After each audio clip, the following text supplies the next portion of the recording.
What's up guys? Sa video na ito, ituturo ko sa inyo kung paano mag-bank transfer from BDO to GCash.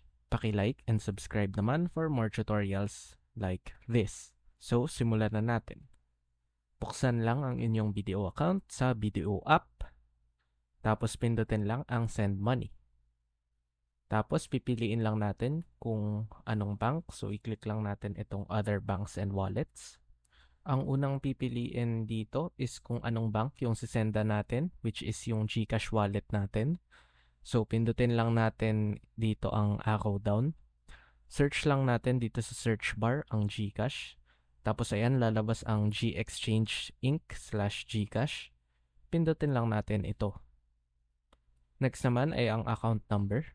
Ang account number is yung GCash number nyo lang, which is yung phone number na ginamit nyo sa paglalagin ng GCash, yung 11-digit phone number nyo. Ilagay nyo lang yun dyan.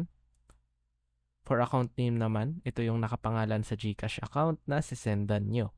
Type nyo lang yung full name. Tapos i-type naman natin ang amount na gusto nating isend. Tapos pindutin lang natin ang send from. If multiple accounts ang gamit nyo sa BDO, pili lang kayo kung alin doon.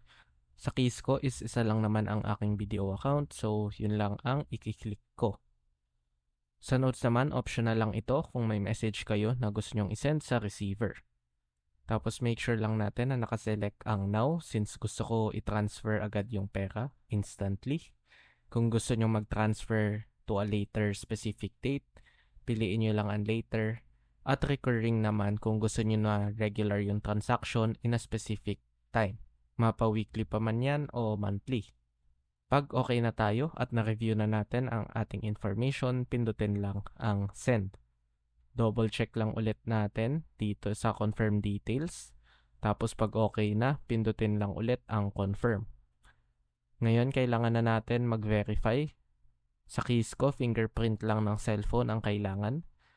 Kung hindi naman ganito ang case sa cellphone nyo, malamang ay si BDO ay magsasend ng OTP kung saan ikaka-copy-paste nyo ito sa BDO app para ma-verify yung transaction.